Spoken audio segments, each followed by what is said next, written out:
김치로도 드시고 전으로도 드시고 무침으로도 드시는 부추, 여러분 좋아하시죠? 근데 부추가 왜 봄의 보약이라고 불리는지 아시나요? 봄의 부추는 인삼, 녹용과도 바꾸지 않는다는 말까지 있거든요. 오늘은 부추가 우리 몸에 어떻게 좋은지, 특히 염증을 잡는데 왜 이렇게 좋은 건지, 그리고 집에서 쉽게 만들 수 있는 부추 레시피까지 알려드리겠습니다. 끝까지 보시면 오늘 바로 따라 하실 수 있습니다. 이 부추의 핵심 성분은 두 가지입니다. 황화알릴과 베타카로틴이에요. 먼저 황화알릴부터 말씀드리겠습니다. 이게 바로 부추 특유의 알싸한 향과 맛을 내는 성분인데요. 이 황화알릴 안에 알리신이 들어있어요. 마늘의 그 알리신이랑 같은 계열의 성분입니다. 강력한 항균 작용을 하고 염증을 줄이는 항산화 효과를 제공하는 것으로 밝혀졌습니다. 염증이 왜 문제냐면 우리 몸에서 염증은 사실 나쁜 것만이 아닌데요. 외부 세균이나 바이러스가 들어왔을 때 이걸 막으려고 몸이 일으키는 방어 반응이에요. 근데 이 문제는 이 염증이 안성화될 때입니다. 잘못된 식습관, 스트레스, 노화로 인해 염증이 꺼지지 않고 계속 몸에 남아있으면 혈관을 손상시키고 관절을 닳게 하고 각종 만성질환의 씨앗이 됩니다. 그래서 염증을 꾸준히 억제하는 식습관이 중요한 겁니다. 일본 과학자들 연구에서 부추의 황화합물이 과산화지질에 대해 강력한 항산화물로 작용한다는 게 밝혀졌습니다. 과산화지질은 세포를 산화시켜서 손상시키는 물질인데요. 이게 쌓이면 염증이 만성화되거든요. 부추의 황화알릴이 이 과산화지질을 억제해준다는 겁니다. 자, 두 번째는 베타카로틴입니다. 부추의 베타카로틴 함량이 얼마나 많냐면요. 배추의 무려 80배나 있습니다. 애호박의 19배고요. 이 베타카로틴이 몸속 활성산소를 억제하고 세포 손상을 막아줍니다. 활성산소는 우리 몸의 찌꺼기 산소인데 이게 세포를 공격하고 손상시켜서 염증을 만들고 노화를 앞당긴다는 거예요. 베타카로틴이 이 활성산소를 잡아주는 겁니다. 거기다 부추에는 비타민 C와 비타민 E도 풍부합니다. 비타민 C와 E는 면역 강화와 염증 억제에 좋은 성분이에요. 이 세 가지가 동시에 작용하니까 부추가 염증 잡는데 이렇게 효과적인 겁니다. 그리고 부추의 황화알릴은 혈관에도 좋습니다. 콜레스테롤이 혈관에 오래 머물지 않고 밖으로 배출되도록 도와주거든요. 칼륨도 풍부해서 나트륨을 배출시켜서 혈압을 낮추는 역할도 해요. 동의보감에도 부추가 오장을 편안하게 하고 기혈을 소통시키는 채소라고 기록되어 있습니다. 수천 년 전부터 약으로 먹어온 식물입니다. 자, 그럼 부추를 어떻게 드시는 게 가장 좋을지 제가 말씀드리겠습니다. 생으로 드시는 분들도 있고 전으로 드시는 분들도 있는데요. 오늘은 제가 새로운 메뉴를 추천해 드리겠습니다.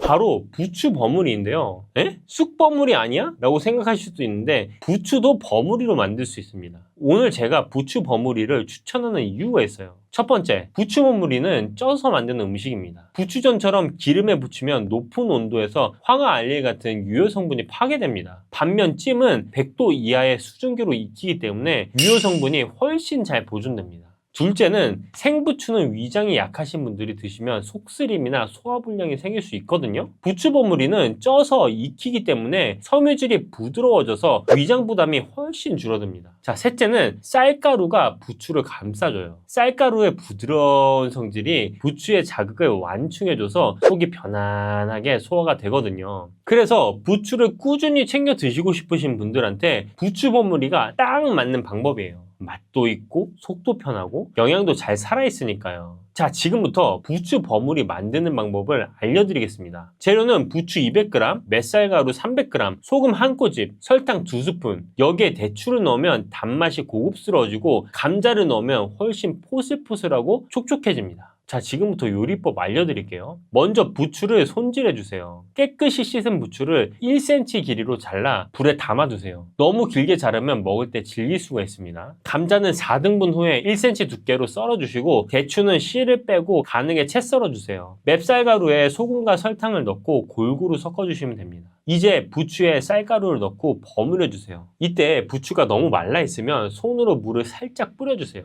이 수분이 쌀가루를 부추에 딱 붙여주는 강력한 접착제 역할을 해줍니다. 물기가 없으면 쌀가루가 다 떨어져 버리거든요. 자, 이제 찜기에 면포를 깔고 버무린 부추를 반 정도 올린 후에 가라앉은 쌀가루를 적당히 뿌려주세요. 다시 남은 부추 올리고 남은 쌀가루 뿌리기를 3번 반복해주세요. 이렇게 층층이 쌓아야 골고루 잘 익습니다. 면포로 뚜껑을 감싸주시고요. 이렇게 하는 이유가 있습니다. 뚜껑에 맺힌 수증기가 부추 버무리 위로 떨어지면 표면이 질적해져서 식감이 망가지거든요. 면포가 그 수분을 흡수해줘서 식감이 살아나는 겁니다. 중약불로 25분 정도 쪄주시면 됩니다. 불을 끄고 5분 정도 뜸을 들여주세요. 젓가락으로 찔러봐서 쌀가루가 묻어나지 않으면 완성입니다. 맛은요, 뚜껑을 여는 순간 부추향이 먼저 코끝을 팍 자극을 합니다. 한입 베어 물면 쫀득하게 씹히면서 대추의 달콤함이 은은하게 퍼지고 감자의 포근한 식감이 입안을 꽉 채워줍니다. 부추 특유의 알싸한 향이 뒤에서 살짝 오는데 이게 또 자꾸 손이 가게 만드는 매력 포인트입니다.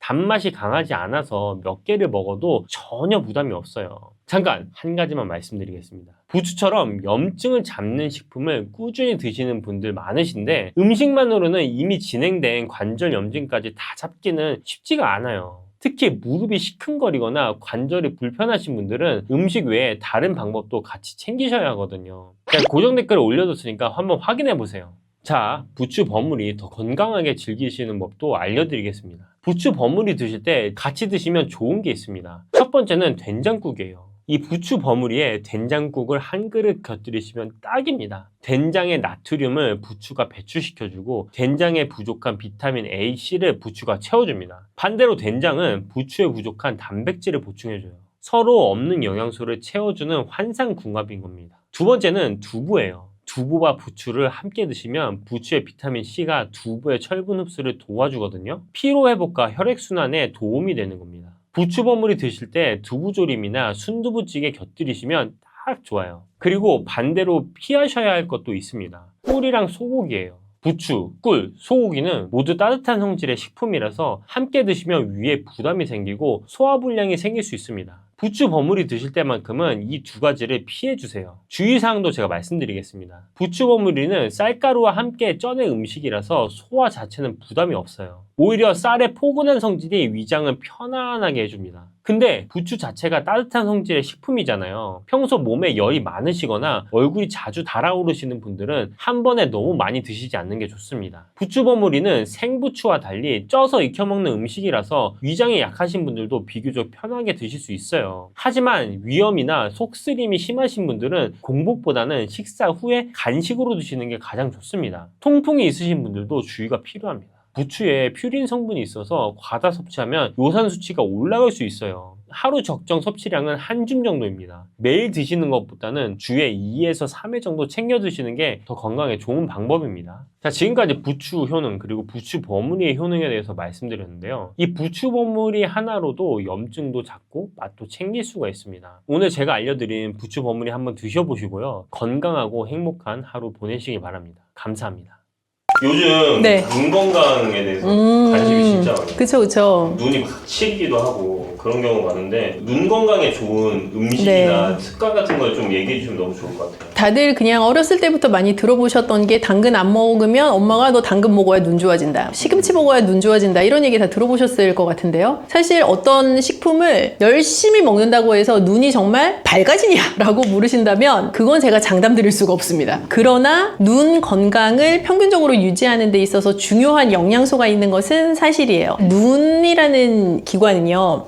아주 미세한 신경 조직과 혈관 조직 기관이거든요. 그래서 눈 건강에 좋은 영향을 보려면 진짜 말초까지 영양이 충분히 공급이 되어야 된다는 뜻이기도 해요. 그래서 평균적으로 좋은 영양 상태를 가지고 있어야 되는 건 너무 당연하고요. 그리고 눈 건강에 특별히 강조하고 싶은 영양소가 요즘 많이들 영양제로 챙겨 드시는 루테인이나 제아젠틴 같은 경우도 뜨는 영양소이지만 전통적으로는 비타민 A, 오메가3 그리고 각종 비타민, 미네랄 같은 아주 미량 영양소들 그런 것들이 잘 밸런스가 합쳐져서 눈 건강에 영향을 미치게 되죠. 그러면 비타민 A에는 눈에 어떤 영향을 미치나요? 비타민 A 자체는 내 눈의 전반적인 건강을 보호하는 역할을 해요. 우리 왜 예전에 기억을 더듬어 보시면 가정가사, 요즘은 그 뭐라고 부르나요? 가정가사 아니고 무슨 과목이 있지 않을까? 중학교, 고등학교에? 기술과정. 기술과정, 다음 세대 가정가사 다음에 실과 지금 저 아저씨들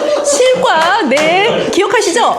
뭔가 하여튼 그런 시간에 무슨 영양소가 부족하면 무슨 증상이 온다라는 게 있었는데 비타민 A가 부족하면 무슨 증상이 온다고 했더라? 야맹증. 그쵸. 야맹증이 온다고 했단 말이야. 야맹증이라는 증상이 뭐예요? 밤에 잘 안 보이는 거거든요. 그러니까 결론적으로는 비타민 A가 부족하면 눈이 정상적으로 보여야 하는 작용을 못하게 된다라는 뜻인 거예요. 그 말 돌려서 생각해보면 비타민 A가 제대로 대사가 되고 내가 충분한 비타민 A를 섭취를 하고 있어야만 내 눈 건강에 좋은 영향이 있다라는 뜻이기도 하겠죠. 비타민 A의 대표가 될 수 있는 식품들은 또 어떤 게 있을까요? 비타민 A는 크게 식물성 재료에서부터 섭취할 수 있는 비타민 A랑 동물성 재료에서 섭취할 수 있는 비타민 A로 나눌 수가 있어요. 식물성 재료에서 섭취할 수 있는 비타민 A는 베타카로틴이라는 고유의 이름을 가지고 있고 단호박편을 참고하세요.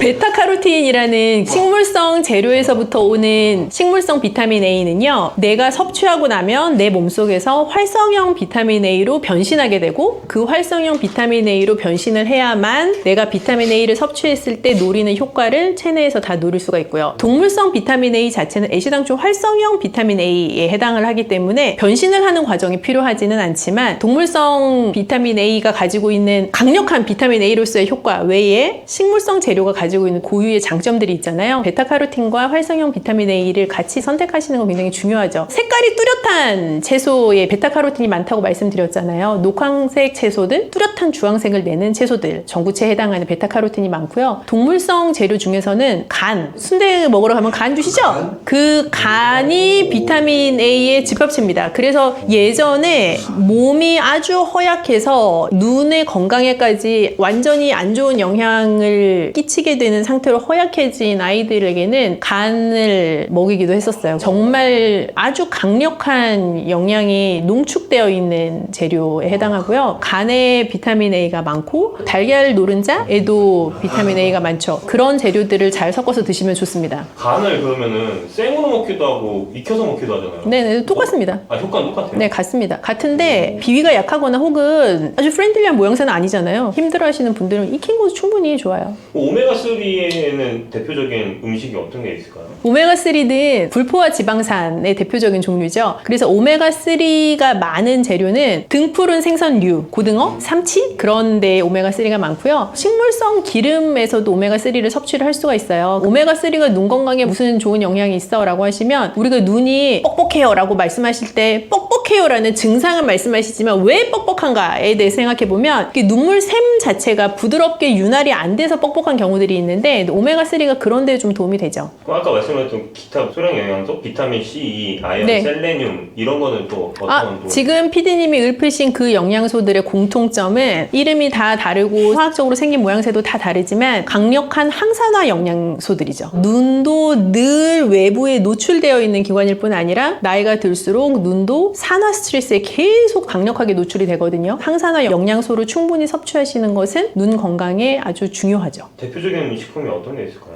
대부분 새콤한 맛을 낼 수 있는 과일들 혹은 견과류 그런 것들이 많죠. 저번에 말씀하셨던 키위 이런 것도 네, 해당 사항이 있을 수 있어요. 그리고 요즘 뜨고 있는 루테인 제아잔틴. 네, 루테인이나 제아잔틴 같은 경우는 영양제로만 먹어야 된다고 생각하시는 분들이 계실 수 있는데 영양제로 드셔서 효과를 보시는 분도 있지만 잘 모르겠던데 라고 하시는 분들도 꽤 계실 수 있어요. 오히려 식품을 통해서 섭취를 하시면 루테인 제아잔틴 외에도 그 식품이 가지고 있는 고유의 다른 영양소를 같이 섭취하실 수 있어서 더 좋을 수가 있는데요. 특히 추천드리고 싶은 재료는 케일이에요. 그냥 먹으면 씁쓸하기도 하고 식이섬유소가 아주 강력하게 들어있어서 좀 질깃한 느낌이 나기도 하고 하는데요. 케일 자체에 루테인이 진짜 아주 풍부하게 들어있어서 사실 루테인의 보고라고 해도 과언이 아니고 파프리카 종류들도 좋아요. 노란 파프리카 같은 경우도 제아잔틴이 아주 많이 들어있는 그런 재료에 해당합니다. 케일 같은 경우는 네. 사람들이 그거를 주스로도 먹기도 하잖아요. 그쵸. 케일 주스로 드시는 것도 괜찮고 케일을 활용하실 수 있는 다른 여러 메뉴들 중에 저는 케일 쌈밥도 되게 좋다고 생각해요. 케일을 살짝 데쳐서 밥을 넣고 돌돌 말아가지고 드시는 요리인데 굉장히 간단하게 주먹밥처럼 한 끼 대용으로 드시기에 충분하기도 하고 언젠가 우리가 한번 했던 얘기 중에 생채소를 먹는 것보다 데쳐서 먹으면 더 많이 먹을 수 있다고 말씀드렸잖아요. 케일도 데치고 나면 부드러움이 가미되기도 하고 생케일에서 느낄 수 없었던 촉촉한 맛도 나서 케일 쌈밥도 피부에도 되게 좋은 요리죠. 이런 것들을 충분히 섭취할 수 있는 그런 요리 레시피라는 게 또 따로 있을까요? 쉽게 생각을 하시면 제아잔티는 약간 노란색이 나는 재료에 많이 들어있다고 생각하셔도 되거든요. 그래서 노란 파프리카에도 많고 아주 노랗게 잘 익은 옥수수에도 많아요. 옥수수, 파프리카 이런 것들을 활용한 레시피는 어떤 것이든 좋은데 보통 눈 건강 고민하시는 분들은 저는 두 부류인 것 같아요. 애를 키우고 있는데 애들의 눈 건강을 좀 좋게 하는 음식을 주고 싶은 어머니거나 혹은 내가 나이가 들어가면서 눈이 이래갖고 안 되겠는데? 라는 생각이 드시는 분들이거나 하는 가능성이 높을 것 같은데 각각 추천을 해보자면 애들은 아무리 너 이거 눈에 좋아 먹어라고 해도 막 케일 주스 이런 건 안 먹을 거란 말이죠, 걔네가. 그래서 저는 약간 달콤한 옥수수 스프 같은 것도 괜찮은 것 같아요. 애들한테는 편하게 먹을 수 있으면서도 그 먹는 것에 대한 거부감이 들지 않게 해주는 제아잔틴이 풍부하게 들어가 있는 옥수수 스프 추천드리고 싶고, 식재료에 대한 거부감이 좀 덜하다? 그러면은 시금치 같은 것들도 같이 넣어가지고 뭐 달걀이랑 요리한 것들도 눈 건강에 좋은 요리에 해당할 수 있고요. 연세가 좀 드셨으면 오트밀 죽 같은 거 끓이면서 케일을 같이 썰어서 넣는다거나 하는 것들도 좋은 메뉴죠. 그럼 눈 건강에 해로운 음식이나 피해야 될 게 있나요? 음식이요? 네. 음식이라기보다는 휴대폰을 자꾸 보시는 걸 안 하셔야겠죠. 카카오톡 이런 거 정말 깨알 같은 글씨 막 이렇게 보내고 껌껌한데 막 이불 안에 들어가서 휴대폰 보고 이런 거를 일단 안 해야겠죠. 그게 사실 제일 안 좋다고 생각하고요. 그리고 자외선 차단을 제대로 해야 되는 거, 선글라스를 착용하시거나 혹은 자외선 차단 안경을 착용하시거나 하는 거 굉장히 중요하다고 생각을 하고, 눈이 피로할 때까지 화면을 계속 들여다보는 건 피해야 될 것 같아요. 노트북이 됐든 휴대폰이 됐든 스크린 자체를 계속 너무 집중한 상태로 장시간 보는 것은 눈에 정말 안 좋죠. 눈 건강에 좋은 특별한 무언가가 있어서 그거를 내가 반드시 실천하겠다 하는 것도 좋을 수 있는데요. 그거보다 안 좋은 무언가를 내가 안 하겠다라고 하시는 게 더 좋을 수가 있어요. 예를 들면 카페인을 굉장히 많이 먹는 사람이야 라고 한다면 그 카페인을 좀 줄여보는 노력을 하는 거, 과음을 하는 라이프 스타일을 가지고 있어 그러면 술자리를 좀 줄여보는 거, 매일같이 단 음료를 먹어요, 탄산음료를 마셔요 한다면 그것을 끊으라고는 제가 강요할 수는 없지만 2번 먹을 거 1번만 먹는 거, 뭐 그 정도로 줄여나가는 게 좋죠. 그러면은 마지막으로 실천하면 좋은 습관?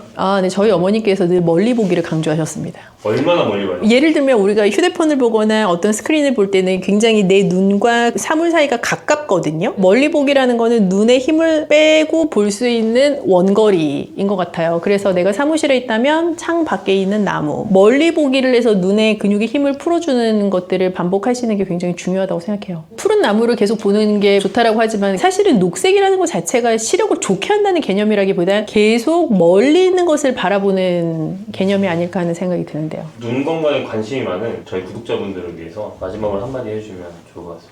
눈 건강은 사실 어떤 하루 이틀 관리의 개념이라기보다는 계속 누적하고 축적하고 인내심을 가지고 행해야 되는 것 같아요. 어느 날 눈이 너무 피곤하니 오늘은 멀리 보기도 하고 눈 마사지도 하고 챙겨 먹고 술도 안 먹고 하루 해가지고 효과가 사실 있기가 좀 힘들고요. 늘 누적해서 뭔가 실천해 나가는 인내심을 가지고 꾸준히 하실 수 있는 나만의 방법을 잘 세팅해 나가시면 좋겠습니다. 전 세계에서 해결하지 못하고 있는 가장 큰 난제 중에 하나가 사실은 탈모죠. 네. 근데 보면 예전에도 머리가 빠져 고민인 경우들이 있었겠죠. 근데 왜 지금 이제 이 시대에 탈모가 이렇게까지 큰 화두가 될까 생각해보면 평균 수명이 일단 엄청 길어졌어요. 오늘은 주제가 좀 많이 무서운 주제잖아요. 탈모. 그러니까 이게 약간 우리나라의 탈모 인구가 꽤 엄청나거든요. 그리고 요즘은 여성 탈모도 굉장히 비율이 높아져서 맞아요. 뭐 어쨌든 머리카락에 고민 갖고 계신 분들이 많아요. 무섭지. 그렇죠. 이 탈모에 도움이 되는 뭐 영양 막 이런 것 쪽을 오늘 좀 얘기해 주시면 너무 좋을 것 같아요. 네, 뭐 사실은 이제 머리가 빠진다, 혹은 머리가 급격히 가늘어진다, 뭐 이런 유의 모발의 문제를 느끼실 때 이제 피부과를 가시거나 혹은 뭐 모발 전문 클리닉 같은 데를 가시잖아요. 그러면 닥터분들은 이제 먹는 거 자체가 탈모의 예방 혹은 관리에 영향이 있다라고 딱 대놓고 말씀 주시지 않을 수도 있어요. 그런데 실제로 어떻게 보면 머리카락이라는 것 자체는 단백질로 구성되어 있거든요. 그래서 우리가 아주 쉽게 생각하면 어떤 특정 개인의 영양 상태가, 단백질 영양 상태가 꽤 우수하다 혹은 그렇지 않다를 판단할 수 있는 굉장히 직관적인 지표예요. 머리 끝이 갈라져 있냐, 머리가 제대로 올바른 속도로 길지 않냐, 뭐 요런 것들이 정말 말초까지 가는 단백질 영양이 잘 되어 있지 않다라는 증거이기도 하고, 또 한편으로는 손톱 발톱이 자라는 것도 그래요. 손톱 발톱이 제 속도로 자라나지 않고 갈라지고 깨진다? 그러면 단백질 영양의 이슈가 있는 거죠. 그래서 머리카락이나 손톱 발톱 같은 것들이 결국에 구성하고 있는 성분이 단백질이니까 내가 무엇을 먹느냐에 따라 어떠한 영양이 가는지가 당연히 연결되어 있겠죠. 그런 면에 있어서 무슨 식품을 먹으면 뭐 잔디 인형같이 머리가 납니다, 제가 이렇게 말씀 못 드려도 분명히 먹는 것과 모발 건강, 탈모 사이에는 연관관계가 있죠. 그러면 그 탈모 좀 증상 중에서 그러면은 모발이 엄청 가늘어진다거나 아니면 색이 갑자기 막 바뀐다거나 그런 것도 좀 뭐라고 해야 돼? 전조 증상이라고 볼 수 있을까요? 뭐 제가 이제 탈모 전문의는 아니기 때문에 그렇게 어떤 진단 차원에서 말씀을 드릴 수는 없는데, 본인의 평상시, 그러니까 평균적인 모발 상태가 어떻다라는 거는 각각 개인의 기준을 가지고 계실 거예요. 우리가 그걸 표준화할 수는 없을 수도 있지만, 근데 내가 느낄 때 뭐 작년 이맘때보다 뭐 머리숱이 현저히 없어진 것 같아. 뭐 머리가 굉장히 가늘어진 것 같아. 쫙쫙 잡았는데, 손에 들어오는 느낌이 얇아진 것 같아. 이제 그런 증상을 느끼시면 사실 시작되고 있는 시점이라고 봐야 되겠죠.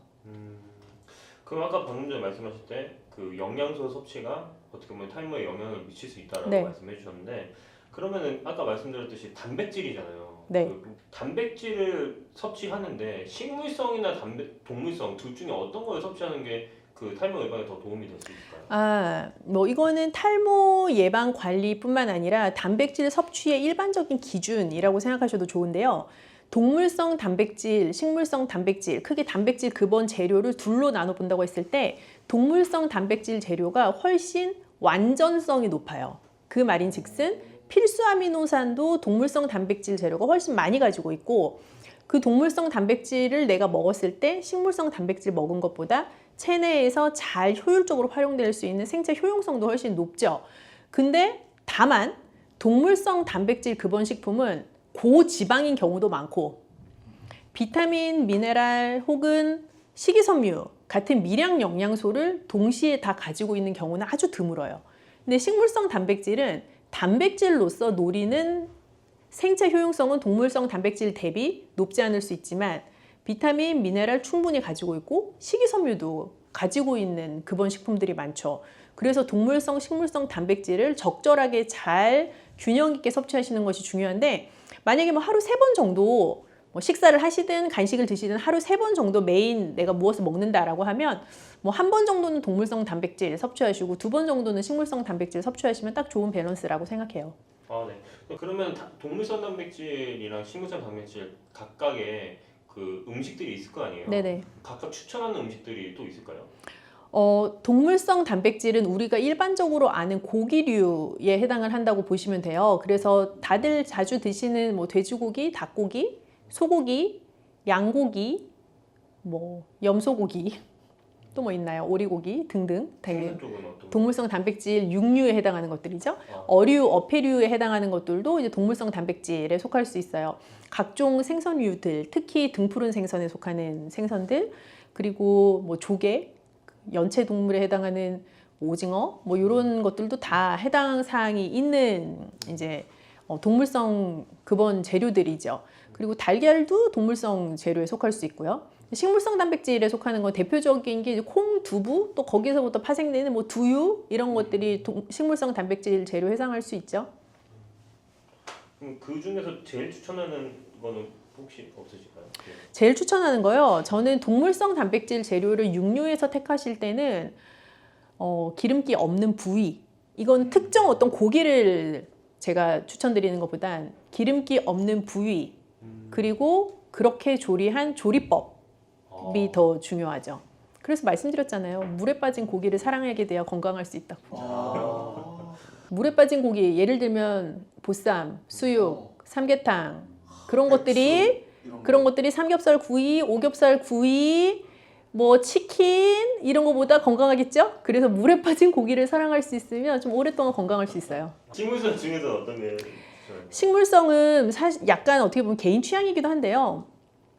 두부를 정말 좋아하시는 분들은 전 두부 좋다고 생각하고요. 그리고 두부도 요즘은 되게 다양한 제품이 많아요. 뭐 단단한 거, 부드러운 거, 뭐 연두부, 순두부, 뭐 비지, 뭐 다양한 형태의 두부들이 많으니까 두부 좋아하시는 분들은 다양한 요리를 사실 해서 드실 수 있는 여지들이 많이 있고, 아 나는 두부는 좀 뭐 취향이 안 맞아 하시는 분들은 요즘 여러 종류의 콩으로 만든 또 제품들이 많거든요. 뭐 후무스 같은 병아리 콩 스프레드 종류도 있을 수 있고요. 그리고 콩을 밥에다가 넣어서 드시는 것도 당연히 추천이고, 뭐 콩이 주요한 재료가 되는 샐러드나 혹은 그 콩을 가지고 끓인 스프 같은 것들도 좋은 메뉴죠.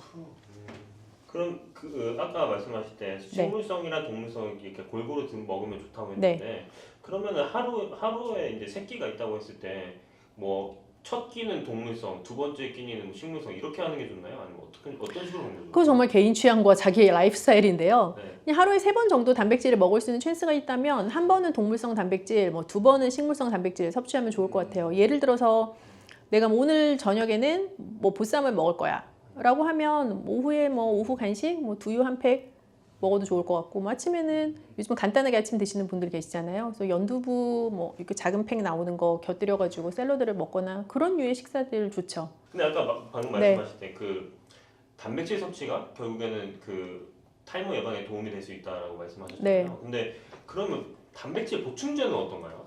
단백질 보충제, 무슨 요즘 탈모인들이 주로 많이 드시는 영양제. 근데 영양제도 단백질 보충제도 이름은 다르지만 내가 무언가를 보충하기 위해서 먹는 자연의 성상이 아닌 제품이에요. 그죠? 네. 그래서 단백질 보충제, 뭐 각종 뭐 비오틴 영양제 이런 것들 탈모이신 분들은 오히려 챙겨 드시는 경우가 많은데, 현대인의 가장 큰 문제는 저는 적게 먹어 문제가 아니라 과량 먹어서 문제라고 생각을 하기 때문에 단백질 보충제를 내가 진짜 무슨 뭐 버디빌딩 대회 나갈 거예요. 그래서 정말 머슬업이 필요하고 막 내가 평상시 먹는 단백질보다 막 훨씬 과량의 단백질을 먹어야지 효과가 있을 것 같고 이런 특수한 케이스가 아닌 이상에는 단백질 보충제를 탈모를 위해서 챙겨 드시는 거는 조금 피하시는 게 오히려 더 득이 많을 수 있겠다 하는 생각이 들어요. 왜냐하면 단백질 보충제라는 제품을 만들 때 굉장히 다양한 조합의 아미노산을 섞게 되고 이제 부재료들을 많이 넣게 되는데, 그 여러 가지 이제 섞이는 것 중에 보통 근육 키우시는 분들이 이제 크레아틴 성분이 있는 거를 원하시는 경우가 많거든요. 근데 그러면 단백질 엄청 많이 먹는 거니까 뭐 헤어는 막 쑥쑥 자라야 될 것 같잖아요. 근데 사실은 운동을 엄청 열심히 하시는 분들 중에 탈모이신 분들이 의외로 있어요. 그런 관찰해 보셨는지 모르겠지만 보시면 맞아요. 몸은 굉장히 근육맨인데 헤어는 없어. 그런 케이스들이 있거든요. 그래서 이게 연구로 밝혀진 것은 아직 아니지만 이제 크레아틴 보충제 자체가 탈모에 미치는 영향이 있을 수도 있지 싶어요. 이게 연구로 아직 이제 증명이 되지 않은 가장 큰 이유는 인류가 살면서 단백질 보충제라는 제품을 먹기 시작한 지 얼마 안 됐어요. 거의 우리가 1세대 아닐까? 단백질 보충제라는 제품을 먹고 있는? 그래서 우리 위의 세대에는 단백질 보충제라는 제품 없었고, 그런 거를 먹다가 한 생애를 잘 풍미하고 돌아가신 분도 거의 없어. 그러니까 지금 이제 단백질 보충제라는 거를 먹는 거의 우리가 첫 번째 노출되어 있는 세대인 거예요. 그러니 뭐 그게 탈모에 미치는 영향이 있는지 없는지, 예를 들어 뭐 나의 아들과 나의 손주에게 미치는 영향이 있는지 없는지 아직 아무도 몰라. 그래서 그런 제품이거든요. 그래서 조금 너무 그렇게 집착 안 하시는 게 어떨까 하는 생각 들고, 영양제도 마찬가지예요. 그 탈모에 좋다고 맥주 효모도 한참 유행을 했었고, 뭐 비오틴 이런 것들이 들어가 있는 비타민 B군이 왕창 들어가 있는 영양제 뭐 이런 것도 오히려 모바일 클리닉 가면은 또 주시는 경우도 있고 한데, 그런 케이스들도 보면 그분이 영양이 부족해서 탈모가 온 케이스는 거의 없거든요.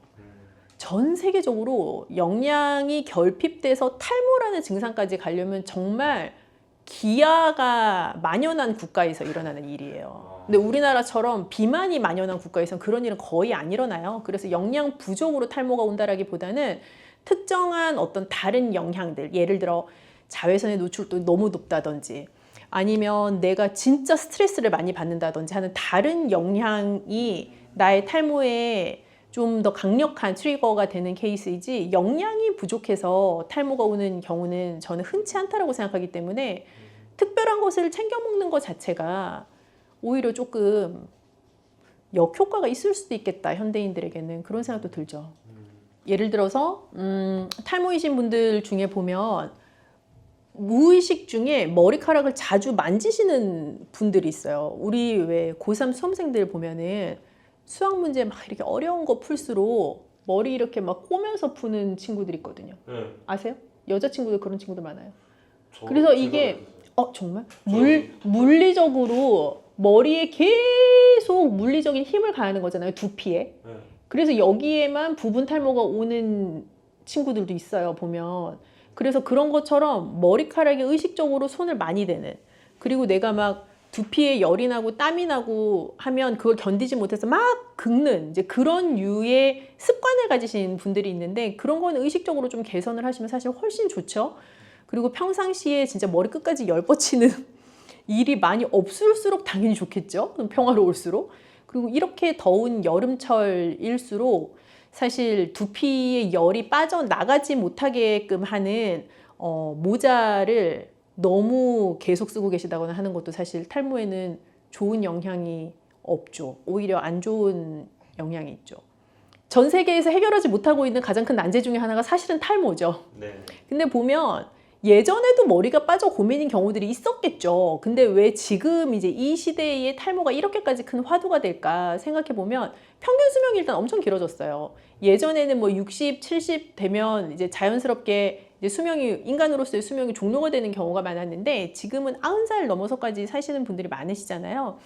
근데 내가 살면서 점점 건강해지면서 사는 거는 사실 아니거든요. 나이가 들수록 점점 노화를 경험하면서 사는데, 그렇다 보니 노년층의 인구가 많아지고 오래 사는 사람도 많아지고, 이제 그 상황에서 탈모라는 게 60대, 70대에도 물론 고민이 있지만 연세가 드실수록 더 증상적으로 나타나다 보니까 고민을 하는 케이스들이 많아질 수 있죠.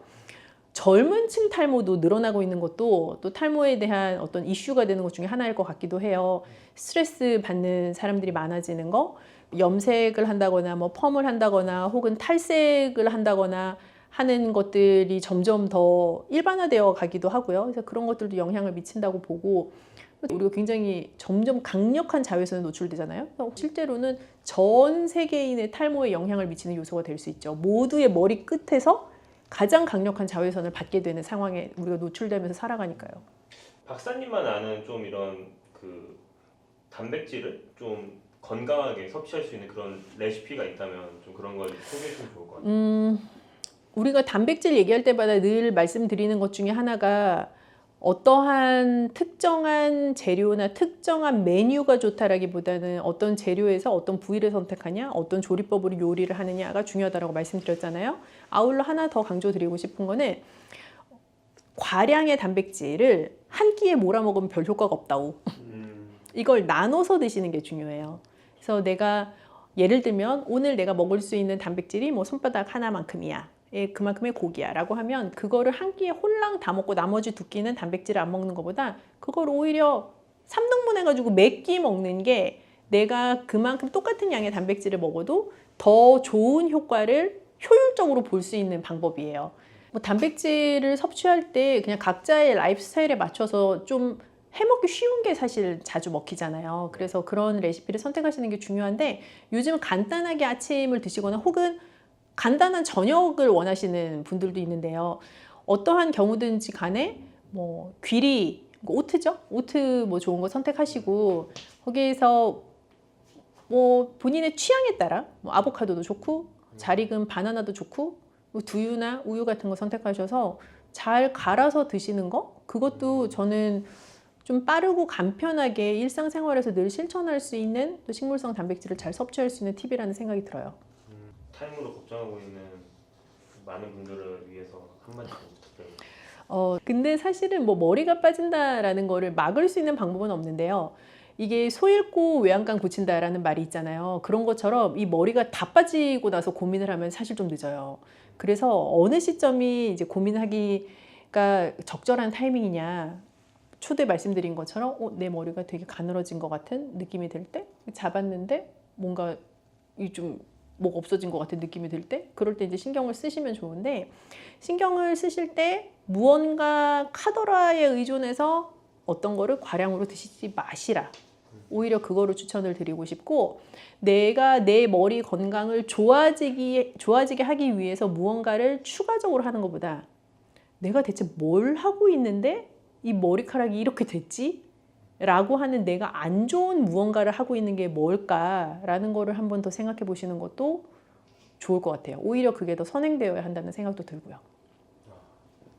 안녕하십니까, 여러분. 당뇨 환자들이 과일 먹는 거 피하나요? 그 질문을 진짜 많이 하시는데, 세상에 과일이 엄청 많잖아요. 몇십 종류, 몇백 종류 되잖아요. 그러면 그 내가 당뇨 환자라고 진단받고 나면 그 세상의 모든 그 맛있는 과일을 다 먹으면 안 되냐라고 생각을 하실 수가 있는데, 몇 가지를 좀 주의를 하신다면 당뇨 환자도 맛있게 재밌게 즐겁게 과일을 즐기실 수 있어요. 그 이유를 보면, 당뇨를 진단받았어? 그럼 나는 당 섭취라는 것 자체에 주의를 해야 해. 맞는 말이에요. 과일 달콤하지, 당이 많아, 당의 밀집체야. 그래서 과일은 먹으면 안 돼. 그렇게 생각하는 의식의 흐름을 가지고 계신 경우가 많단 말이죠. 근데 일부 과일은 들어있는 당 자체가 굉장히 빨리 나에게 영향을 미칠 수 있는 과일도 있지만, 어떤 과일은 그 당 자체가 그렇게 많이 포함되어 있지 않아서 내가 그냥 편안하게 즐길 수 있는 과일 종류도 있어요. 예를 들어 볼까요? 내가 양 조절이 좀 쉽지 않은 과일은 일단 피해야 돼요. 어르신들 포도 되게 좋아하시는 분들 많으시거든요. 그러면 앉은 자리에서 막 한 송이도 좋고 두 송이도 좋고 드신단 말이에요. 홍시 뭐한 10개 드신단 말이지. 수박 좋아하시는 분들 막 반통도 드시고 한단 말이죠. 그렇게 먹는 양이 제어가 안 되는 과일, 내가 어떤 과일에 그런 반응이 있는지를 생각해 보시면 돼요. 그런 과일은 일단 내가 너무 좋아하는 과일이긴 하지만 내가 먹는 양이 제어하기 힘들면 그거는 조금 피하시는 게 좋아요. 좀 먹으면 좋은 과일 몇 개 픽을 해주실 수 있을까요? 일단 요즘 들어서 추천해 드리고 싶은 거는 블루베리. 블루베리. 그 생 블루베리 국산은 정말 비싸요. 냉동 블루베리 한번 추천드려 봅니다. 왜냐하면 그 냉동 과일도 보통 과일이 가지고 있는 영양 성분은 거의 다 가지고 있고요. 또 유통을 하는 과정에서 뭐 걔가 다른 생과일이랑 다른 거 아니야? 라고 생각하실 수 있지만, 뭐 프레시한 거냐 냉동이냐의 차이만 있을 뿐 괜찮아요. 가격도 좋고요. 그래서 냉동 블루베리를 추천드려 보는데, 생 블루베리보다 좋아서 추천드리는 건 아닙니다. 이거는 가성비 차원에서 말씀드리는 거고, 생 블루베리든 냉동 블루베리든 블루베리 자체는 포도만큼 굉장히 많이 드시지는 못해요. 포도가 훨씬 단맛이 강하거든요, 블루베리보다.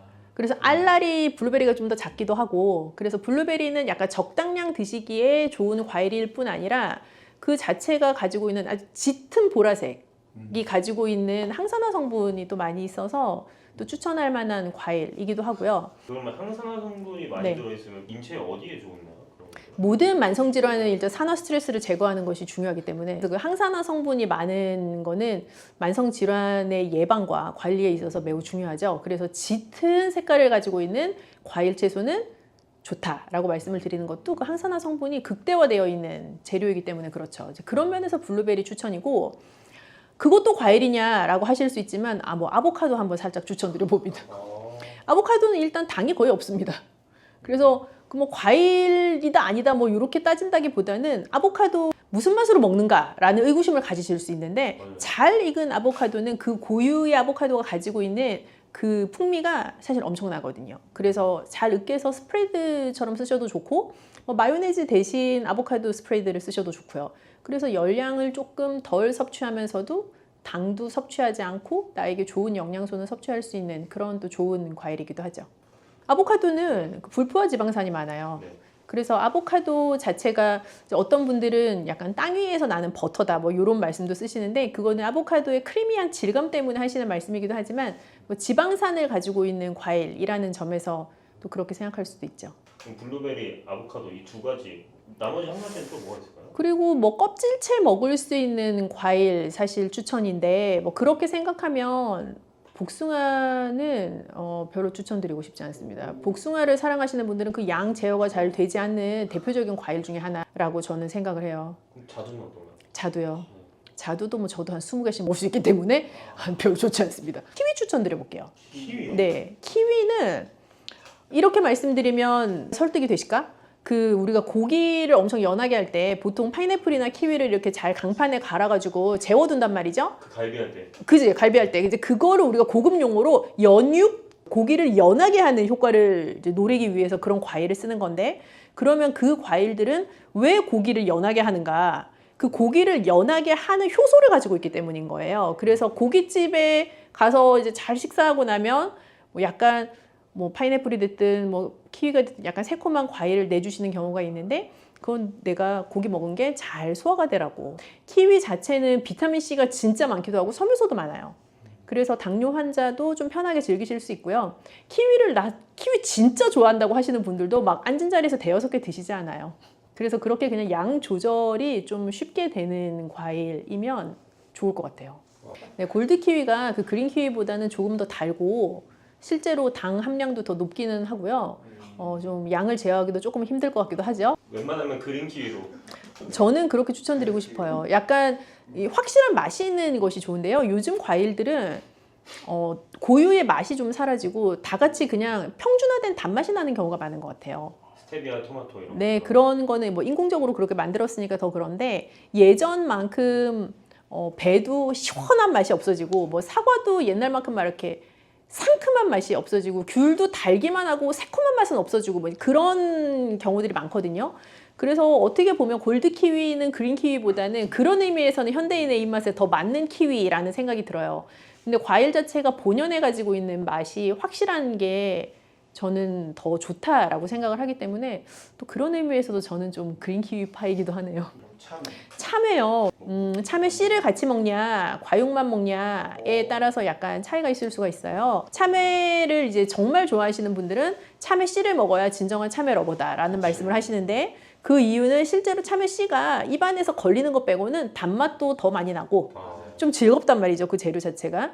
근데 참외를 왜 먹냐라고 하시는 분들은 특히 그 씨는 왜 먹냐라고 말씀을 하신단 말이에요. 그래서 그 씨를 이렇게 다 발라내고 먹는데, 그러면 그게 무나 참외나 똑같다라고 주장하시는 분도 계시고, 맞아요. 다양한 의견을 이제 주시죠. 그래서 참외 자체는 뭐 혈당을 올리는 과일이다 아니다 이제 그런 거를 떠나서, 참외를 진짜 좋아하셔도 다시 말씀드리지만 한 번에 2개, 3개 드시진 않거든요.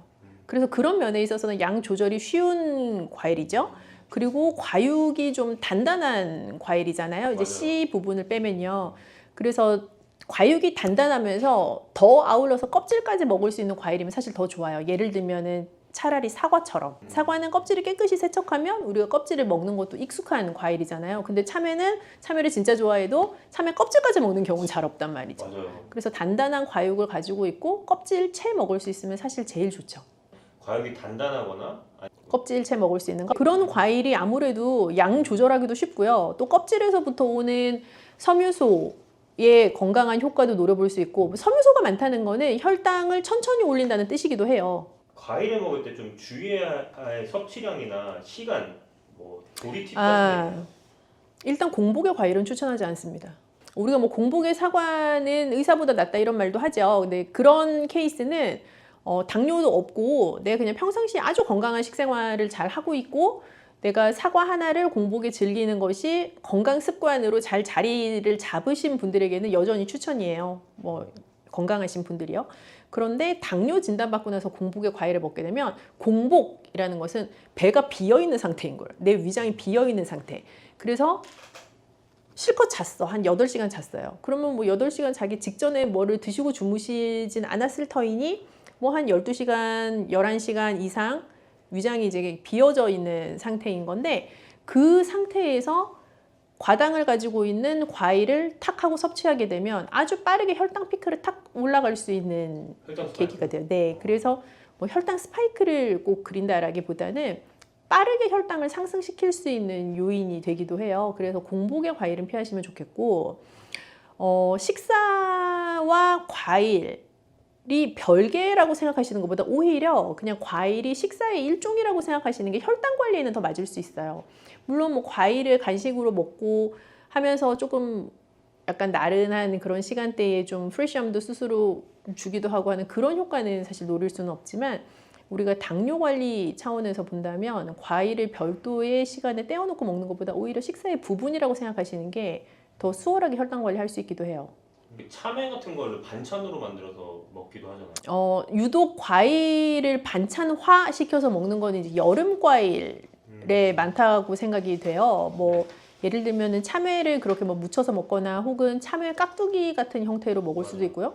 또 단단한 복숭아도 사실 복숭아 깍두기를 해서 먹으면 꽤 맛이 괜찮아요. 그리고 수박도 뭐 흰 부분을 가지고 또 무쳐서 먹기도 하고 등등 여름 과일을 반찬으로 활용하는 케이스들이 꽤 있는데 그런 것들을 보면 여름에 약간 입맛이 좀 떨어지고 좀 색다르게 즐기고 싶고 내 스스로 입맛을 돋구고 싶고 하는 욕구가 누구나 가지고 있는 또 욕구 중에 하나거든요. 그래서 과일의 맛들을 좀 이용해서 그렇게 다양한 방법으로 활용을 하시는 것 같아요. 그래서 그걸 뭐 식사의 일부로 과일을 편입시키세요. 그러니까 아 그래? 그럼 내가 과일도 반찬으로 만들어 먹어야지. 이런 개념이라기보다는 그냥 내가 자연스럽게 그냥 내 몸이 그런 새로운 방법들을 계속 탐색하고 모색해 나가는 거죠. 과일 여러 가지 좋아하긴 하지만 뷔페에 가면 항상 있는 그 과일 중에 잘라놓은 황도가 있잖아요. 그 황도에 얽혀 있는 재미있는 얘기가 저의 그 상담 고객들에게도 굉장히 많은데 누구나 피해갈 수 없는 즐거움을 주는 게 황도 통조림이란 말이죠. 그렇죠. 이 황도 통조림은요 당뇨이신 분들한테는 죄송하지만 평생에 다시 드시면 안 돼요. 제가 수박과 홍시 다음으로 조심해야 되는 유일한 수박과 홍시보다 더 조심해야 된다고 강조하는 유일한 것이 황도 통조림입니다. 그러면은 백도는 괜찮냐라고 물어보시지만 다 똑같습니다. 그것은 복숭아이기 때문에 그런 게 아니라 통조림이기 때문에 그래요. 우리가 통조림, 병조림, 뭐 잼 이런 거 할 때 공통적으로 당이 엄청 들어가거든요. 그 반짝반짝 하잖아요, 이거. 블링블링하죠. 그래서 그렇게 통조림 되어 있는 혹은 잼으로 만들어진 그런 과일은 당뇨 환자분들한테는 사실 이런 표현 제가 잘 안 쓰지만 정말 쥐약입니다. 과일도 하루에 먹으면 좋을 적정량이라는 게 있을까요? 과일을 뭐 딱 그렇게 말씀드리기는 사실 어려운 것 같아요. 근데 우리가 이제 일반적으로 이 현대인의 일상생활 가운데 무슨 과일 한쪽이라고 하면 생각나는 크기가 대강 있잖아요. 네. 그죠? 네. 수박 한쪽이라고 했는데 막 이만한 거를 생각하시지 않으시잖아요. 그래서 그 한쪽 기준으로 보면 2쪽 정도 적당해요. 사실 더 드셔도 당장 무슨 일이 일어나는 건 아니에요. 근데 사람이란 이게 입이 한번 터지기 시작하면 끝이 없기 때문에 맞아요. 그래서 제가 계속 지금 이 과일 편에서 강조드리는 게 나 스스로 양을 제어하기 힘든 과일은 좀 피하시라라고 말씀드리는 게 그 감당이 안 되거든요. 그래서 어떤 것이든 한 번에 드실 때는 2쪽 정도가 적당하다. 뭐 하루에 한 2번 정도까지는 괜찮겠다라는 일반화된 것으로 생각해 보자면 그 정도로 표준화해 볼 수 있을 것 같아요. 물 먹는 거나 수박 먹는 거나 별 차이가 없을 것 같은 느낌인데 수박 자체는 그러니까 모든 우리가 입으로 먹는 모든 재료는 어찌 되었든지 간에 혈당이라는 것에 영향을 미치게 돼요. 그 이유는 혈유 안에 들어있는 포도당의 농도 정도란 말이죠. 그러면 내 이 혈관 안에 피가 돌아다니는 거기에 포도당이라는 게 늘 일정한 농도를 가지고 유지가 돼야 돼요. 그거를 우리가 고급 용어로 항상성이라고 불러요. 내 몸에 늘 일정하게 유지되어야만 하는 성질. 예를 들어 체온. 우리 뭐 애 열나요? 51도? 아니잖아요. 굉장히 작은 범위 내에서 열이 나고 저체온증이 오고가 결정이 되거든요. 그래서 사람의 체온도 항상성의 그 범위 내에서 늘 유지가 돼야 돼요. 근데 혈당도 그래요. 혈당도 항상성의 어떤 기준에서 유지가 돼야 되는데 내가 몇 날 며칠을 굶어도 내 몸은 최대한 노력을 해요. 내 혈당의 그 특정한 기준선을 유지할 수 있게 노력을 한단 말이죠. 그래서 내가 자다 깨서 먹지 않아도 내가 아침에 일어나면 저혈당으로 기절하지 않고 건강하게 일어날 수 있는 이유는 밤에 무얼 먹지 않아도 계속 그 혈당의 항상성을 유지하려고 노력하기 때문인 건데 그걸 조금 비틀어서 생각을 해보면 어떤 것을 먹으면 그 항상성의 위배가 될 수 있는 즉 일반적인 혈당의 그 수치를 피크로 올라가게 벗어나게 만들 수 있는 영향이라는 거를 끼칠 수 있단 말이죠. 그럼 어떤 재료는 그걸 아주 급격하게 높게 영향을 미치는 재료가 있고 어떤 재료는 그걸 완만하고 별로 높지 않은 피크를 유도하는 재료가 있을 뿐인 거예요. 그리고 뭐 최근의 연구에 따르면 어떤 똑같은 재료여도 각 개인에 따라서 그 혈당에 영향을 미치는 정도나 범위가 다를 수가 있어요. 그러면 이제 그런 차원의 생각을 해보면 모든 재료에 우리가 특정한 수치를 붙일 수가 있는데 그게 요즘 다이어트 할 때 유행하는 그 GI 지수라는 거예요. 각 재료가 혈당에 어떤 정도의 영향을 미치는가를 이제 수치화해 놓은 것인데 수박은 과일 중에서도 GI 지수가 좀 높은 편에 해당을 해요. 그래서 뭐 그게 수분이 많은데 왜 혈당을 올리냐, 물 마시는 거랑 같지 않냐. 그냥 개념적으로는 그렇게 생각하실 수 있는데 실제로는 혈당을 많이 높일 수 있는 재료에 해당하는 거죠. 그러면은 수박 주스도 안 되겠네요. 수박 주스는 이제 더 빠르게 혈당을 높이죠. 뭐든지 입자를 잘게 할수록 흡수가 빠르게 되거든요. 흡수가 빠르다는 거는 내가 대사가 됐을 때 최종 산물화되는 속도가 빠른 거예요. 그죠? 그래서 무언가 씹어먹는, 만약에 뭐 수박이에요, 똑같은. 그럼 내가 씹어서 먹는 그 과육으로 된 수박이랑 얘를 싹 다 갈아가지고 뭐 씨도 없애고 뭐도 없애고 싹 발라놓은 수박 주스는 일단 내가 먹는 속도가 달라요. 벌컥벌컥 먹는 거랑 씹어 먹는 거랑 다르잖아요. 그래서 그런 차원에서 먹는 속도도 다르고 실제 입자가 더 작게 되어 있기 때문에 내 몸에서 흡수되는 속도도 빠르죠. 나의 혈당에 미치는 영향도 훨씬 크고요.